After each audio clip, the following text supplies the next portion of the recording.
Hello everyone. आज हम यहाँ पे हैं क्योंकि एडमिशन प्रोसेस स्टार्ट हुआ है, not of the all branches but जो कुछ भी स्टार्ट हुआ है एडमिशन प्रोसेस वो है बैचलर ऑफ आर्किटेक्चर का, वो है एकेडमिक ईयर 2020-2021 के लिए। सो हमें क्या करना है, क्या क्या स्टेप्स फॉलो करने हैं वो सब देखना है। तो विदाउट वेस्टिंग टाइम स्टार्ट करते क्या क्या स्टेप्स है। तो पहले क्या करना है, हमें ऑनलाइन रजिस्ट्रेशन करना है। तो उसके लिए जो टाइम दिया है, डेट दिया है, वो क्या है देखो, 8 December to 13 December first step. उसके बाद क्या है, हमें करना है डॉक्यूमेंट अपलोड, मतलब जो कुछ भी डॉक्यूमेंट्स है वो सब डॉक्यूमेंट्स ऑनलाइन अपलोड करना है रजिस्ट्रेशन के टाइम पे। और उसके बाद सेल्फ वेरिफिकेशन करना है डॉक्यूमेंट्स का।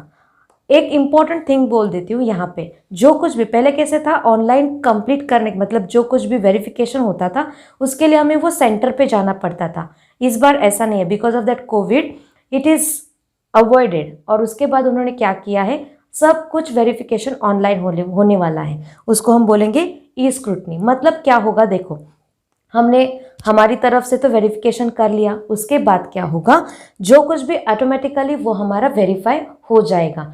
अगर उसके बाद हमें पता कैसे चलेगा कि हाँ मेरा कंप्लीट है और करेक्ट है या नहीं, तो उसके लिए हमें वो स्टेटस दिखाएगा। जब हम कुछ भी ऑनलाइन जाएंगे और लॉगिन करेंगे तो उस टाइम पे अगर हमारे फॉर्म में कुछ भी एरर नहीं है तो वैसे हमारा स्टेटस रहेगा वेरिफिकेशन और कंफर्मेशन के लिए। अगर कुछ एरर है तो हमें बता दिया जाएगा, मतलब इंटीमेशन दिया जाएगा आपके फॉर्म में कुछ एरर है तो वो आप एडिट करो और रीसबमिट इट। तो उसके लिए मतलब ये डॉक्यूमेंट वेरिफिकेशन के लिए एडिट करना है, तो एडिट करने के लिए वो सब टाइम क्या है, तो वो है 8 December to 14 December up to 5 PM। ये बहुत इंपॉर्टेंट टाइम टेबल दिया है। तो उसके बाद क्या रहेगा, डिस्प्ले, मतलब प्रोविजनल मेरिट लिस्ट डिस्प्ले हो जाएगी। तो प्रोविजनल मेरिट लिस्ट कब डिस्प्ले होने वाली है, वो होने वाली है 16 दिसंबर को। उसके बाद अगर हमारे फॉर्म में कुछ एरर था और हमने वो एडिट करके दिया है, एडिट करने के लिए आया है, या फिर जो कुछ भी प्रोविजनल मेरिट लिस्ट आया उसमें कुछ करेक्शन है, तो उसके लिए हमें क्या है, तो submission of grievances if any, मतलब कुछ ग्रीवेंस करना है तो उसके लिए टाइम क्या है, 17 December to 18 December up to 5 PM। ठीक है, तो ये हो गया सबमिशन ऑफ द ग्रीवेंस। उसके बाद हमें क्या होगा, एक फाइनल मेरिट लिस्ट मिल जाएगी जो जिसमें हमें क्या देखना है, तो अपना नंबर कितना है। तो display of final merit list वो कब रहेगा, तो वो रहेगा 20 दिसंबर को। प्रोविजनल मेरिट लिस्ट हो गई, फाइनल मेरिट लिस्ट हो गई, और एक मेरिट लिस्ट आएगी जो कि रहेगी caste wise provisional list for the cap round 1, वो भी 20 दिसंबर को ही डिस्प्ले हो जाएगी। चलो बाकी का तो हो गया, अभी कैप राउंड 1 और कैप राउंड 2 देखना है। तो कैप राउंड 1 में हमें क्या करना है, पहला देखो ऑनलाइन सबमिट करना है वो जो कुछ भी ऑप्शन फॉर्म है। तो online submission and confirmation of the option form, उसके लिए टाइम दिया गया है 21 दिसंबर टू 23 दिसंबर। जबकि हमने सबमिट कर लिया ऑप्शन फॉर्म, उसके बाद प्रोविजनल लिस्ट आ जाएगी, allotted provisional allotment list for the cap round 1। वो कब आ जाएगी, तो वो मिल जाएगी हमें 26 दिसंबर को।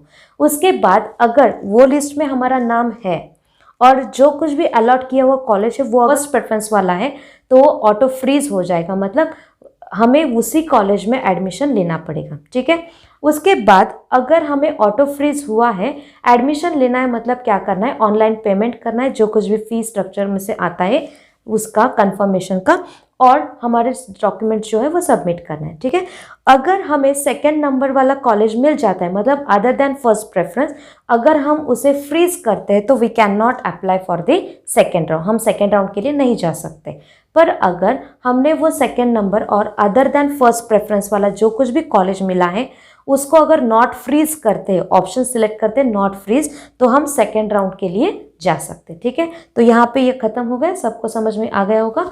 अगर कुछ भी डाउट हो रिगार्डिंग दिस आप हमें कमेंट बॉक्स में पूछ सकते हो। ठीक है, यहाँ पे हो गया ये एक्सेप्ट करने के लिए और एडमिशन कंफर्म के लिए टाइम कितना दिया है, 27 दिसंबर टू 29 दिसंबर। उसके बाद हमें कैप राउंड 2 के लिए जाना है। ठीक है, जो बच्चे जाएंगे कैप राउंड 2 के लिए, उनके लिए पहला एक वैकेंट सीट्स कितने हैं ये स्पेसिफिक कॉलेजेस में, उसकी एक लिस्ट डिस्प्ले हो जाएगी फॉर कैप राउंड 2। वो कब मिल जाएगी, तो वो मिल जाएगी हमें 13 दिसंबर को। ठीक है, उसके बाद फिर से हमें क्या करना है, online submission and the confirmation of the option form. उसके लिए क्या टाइम है देखो, 31 दिसंबर टू 1 जनवरी 2021। ठीक है, display of provisional allotment, cap round 2 का भी एक अलॉटमेंट, प्रोविजनल अलॉटमेंट आ जाएगा, वो आ जाएगा 3 जनवरी को। उसके बाद वो जो कॉलेज हमें अलॉट किया गया है सेकेंड राउंड में, वो हमें एक्सेप्ट करना है और यहाँ पे एडमिशन फिक्स करना है। उसके लिए कंफर्मेशन के लिए टाइम कितना दिया है, 4 जनवरी टू 7 जनवरी। इसी टाइम पे भी हमें कंफर्म करना है, मतलब वहाँ पे डॉक्यूमेंट सबमिट करना है और जो कुछ भी उसके रिलेटेड फीस है वो फी पे करनी है। लास्टली, अगर किसी कॉलेज में कुछ वैकेंट सीट्स रह जाते हैं तो उसके लिए टाइम दिया है, उसी टाइम में हमें क्या करना है, वहाँ पे एडमिशन कंफर्म करना है। जो कुछ भी वैकेंट सीट्स रहेगी किसी कॉलेज में गवर्नमेंट हो या प्राइवेट हो, वहाँ पे जाके, तो उसके लिए टाइम क्या दिया है, 8 जनवरी टू 12 जनवरी। जो कुछ भी कट ऑफ डेट है, cut off date for the all type of admission, वो दी गई है 14 जनवरी 2021। और last one, for institute purpose, अगर किसी स्टूडेंट का एडमिशन कितना हुआ वो कुछ भी डेटा हमें अपलोड करना है, तो फॉर इंस्टीट्यूट पर्पज अपलोडिंग के लिए जो डेट दी गई है वो लास्ट डेट है 15 जनवरी। सो यहाँ पे हमने कंप्लीट कर दिया है, मतलब आपको फुल डेटा दे दिया है कि एडमिशन अगर आपको बैचलर ऑफ आर्किटेक्चर के लिए लेना है तो ये डेट सारे आपको ध्यान में रखने हैं। Please note down all the date, और कुछ भी अगर डाउट हो तो हमें आप कमेंट बॉक्स में दे सकते हो। Thank you all of you.